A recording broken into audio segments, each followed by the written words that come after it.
Very good morning students. आज इस video में हम लोग देखेंगे बीजांड के प्रकार। ये बहुत इंपॉर्टेंट टॉपिक है और इसमें से कुछ ना कुछ एग्जाम में जरूर पूछा जाता है। इसको यहाँ पे मैंने लिख रखा है टाइप्स ऑफ ओव्यूल्स, बीजांड के प्रकार। सो 6 प्रकार के बीजांड होते हैं। There are 6 types of ovules. Number 1 पहला है ऑर्थोट्रोपस। ऑर्थोट्रोपस में माइक्रोफिल बीजांड द्वारा चले जा निभाग फ्यूनिकल स्ट्रेट लाइन में होते हैं। जब स्ट्रेट लाइन में हो तब इसको कहेंगे ऑर्थोट्रोपस ओव्यूल और इसका एग्जाम्पल है साइकस। दूसरा जो है वो एनाट्रोपस है। एनाट्रोपस में फ्यूनिकल जो है वो मुड़ जाता है और माइक्रोफिल के पास में आ जाता है। इस प्रकार का अगर बीजांड होगा, ओव्यूल होगा, तो इसे कहेंगे एनाट्रोपस और इसका एग्जाम्पल है पी मटर। तीसरे प्रकार का जो ओव्यूल है इसको कहते हैं हेमीट्रोपस। हेमीट्रोपस में फ्यूनिकल जो होता है वो माइक्रोफिल के पास में आकर राइट एंगल बनाता है। इसका एग्जाम्पल है रेननकुलस। पांचवें प्रकार का जो ओव्यूल है, बीजांड है, इसको कहते हैं कैम्फाइलोट्रोपस। कैम्फाइलोट्रोपस में जो फ्यूनिकल है ये माइक्रोफिल के पास में राइट एंगल से कम या राइट एंगल से ज्यादा का कोण बनाता है। इसका एग्जाम्पल है मस्टर्ड। नाउ पांचवा प्रकार जो है वो एम्फीट्रोपस है। एम्फीट्रोपस में फ्यूनिकल जो होता है ये मुड़कर घोड़े के नाल के समान हो जाता है।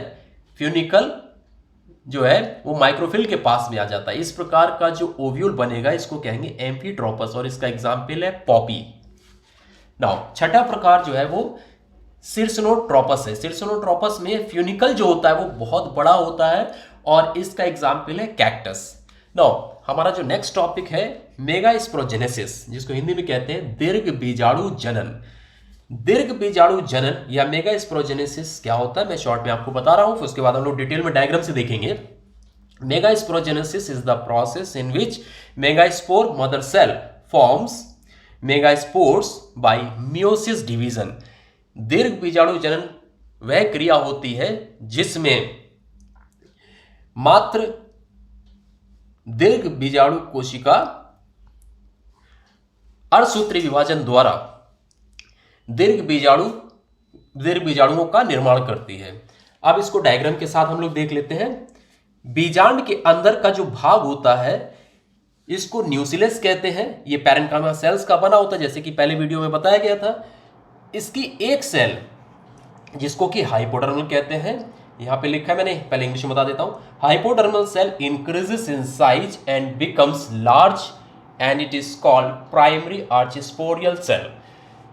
हाइपोडर्मल सेल जो होती है वो आकार में बढ़कर प्राइमरी आर्चिस्पोरियल कोशिका बनाती है। प्राइमरी आर्चिस्पोरियल कोशिका जो होती है सूत्री विभाजन द्वारा 2 कोशिकाएं बनाती है, जिसको कहते हैं parietal cell, sporogenesis cell. Parietal cell जो होती है बाहर की ओर होती है, स्पोरोजेनेसिस सेल अंदर की ओर होती है। Primary archesporial cell divides by mitosis and form 2 cells, parietal cell and sporogenesis cell. Parietal cell is present outside whereas sporogenesis cell is present inside. अब हम नेक्स्ट चीज देखते हैं। पैरेटल सेल में 1 या 2 विभाजन होते हैं, लेकिन स्पोरोजेनस सेल में कोई भी विभाजन नहीं होता है और ये मात्र दीर्घ बीजाणु कोशिका की तरह कार्य करती है।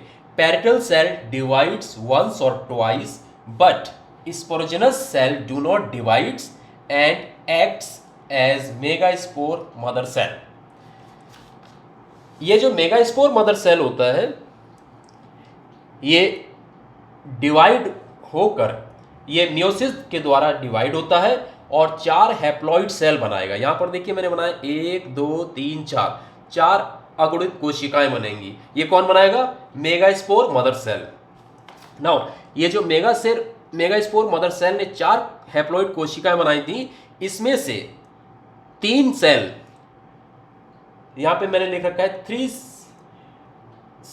सेल्स डिकेड, 3 नष्ट हो जाती हैं, लेकिन एक सेल जो कि न्यूक्लियस के पास में होती है वो एलाइव रहती है, वो जीवित रहती है और ये फंक्शनल मेगास्पोर सेल बनाती है।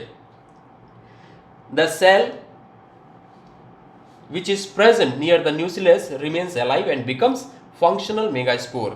Now, जो एक मेगास्पोर मदर सेल बनी थी और जो न्यूक्लियस के पास में थी, इसमें क्या होता है, मिटोसिस डिवीजन होता है, सूत्रीय विभाजन होता है और ये 2 कोशिकाएं बनाएगी। उसके बाद में फिर इसमें मिटोसिस डिवीजन होता है तो ये 4 बन जाती हैं। उसके बाद फिर इसमें मिटोसिस डिवीजन होता है तो ये 8 बनाती हैं। 2 में डिवीजन हुआ तो 4, 4 में डिवीजन हुआ तो 8। इस प्रकार से 8 जो सेल बनती हैं, 4 जो होती हैं वो न्यूक्लियस के पास में और 4 जो है वो माइक्रोफिल के पास में होती है। इस स्टेज को हम कहते हैं एम्ब्रियो सैक, जिसको हिंदी में कहते हैं भ्रूण कोश। नाउ ये जो 8 कोशिकाएं बनी थी, इसमें से माइक्रोफिल की तरफ से एक कोशिका सेंटर की ओर जाती है, केंद्र की ओर, और एक कोशिका न्यूक्लियस की ओर से केंद्र की ओर आती है और ये सेकेंडरी न्यूक्लियस बनाती हैं। और जो 3 कोशिकाएं बची हैं ये एंटीपोडल सेल कहलाती हैं और नीचे की जो 3 सेल बची हैं ये सिनर्जिड सेल कहलाती हैं। सिनर्जिड सेल्स के बीच की जो सेल होती है वो एक्सेल कहलाती है या एक्सेल कहलाती है। और सिनर्जिड्स को हिंदी में मैंने आपको बताया था पिछली वीडियो में, इसको कहते हैं सहायक कोशिकाएं। इस तरीके से मेगा स्पोरोजेनेसिस टॉपिक जो है हमारा कंप्लीट हो गया। इन डायग्राम्स को और ये जो मैंने बताया इसको क्लियरली आप पढ़ लीजिए, तब फिर आपकी और भी अच्छे समझ में आएगा। बाकी चीजें हम लोग नेक्स्ट वीडियो में देखेंगे। Thank you.